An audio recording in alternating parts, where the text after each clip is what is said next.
Ndabaramukije mwese mudukurikiranye kuri ino channel. Aha rero tukaba twifuje kubereka umwe mu mirima iteye igomwe, aho ushobora kubona ibinzari biteye, abenshi mutari muzi uko ibinzari bisa mu murima, mukaba mubibona ngaha. Akaba ari umurima uvanzemo ibitoke, ibinzari, eka ndetse n'ivyamwa bimwe bimwe. Hariho nk'abantu bashobora kwibaza bati mbega uburimyi bw'ibiterwa bitandukanye bwokorwa gute? Uburimyi bw'ibiterwa bitandukanye urashobora kubukora cane cane nko mu murima wimbuka ukavangamo ibiterwa bitandukanye nk'uko tubibona ngaha, harimo ibinzari, amateke, ibitoke, eka ndetse n'ibindi. Hari nkuko mubibona isi ndimwa yimbuka rwose, aho mbere atagiterwa na kimwe gishobora kwanka kuduga.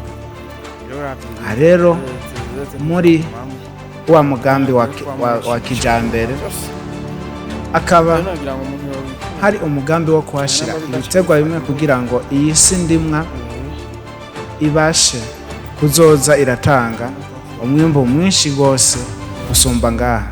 Narijya yuko mubona yuko ari isi ndimwa ifise akanovera karenze rwose, aho mbere atagiterwa na kimwe ushobora gushiramo ngo canke.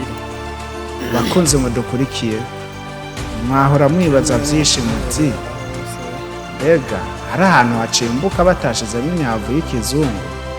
Aha mubona hose ico nobabwira nuko utamwavu w'ikizungu n'umwe wigeze ukatamwo.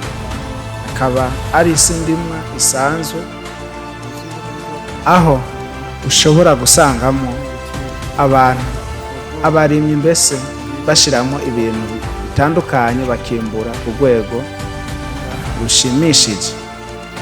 Ariko kugira ngo barushirizeho, leta ikaba iduhanura kurima ibiterwa birobanuye mu murima umwe, atari ukubivangitiranya, kuko ngaha umwimbu woronka ari vyonyene uca usanga wagabanutse.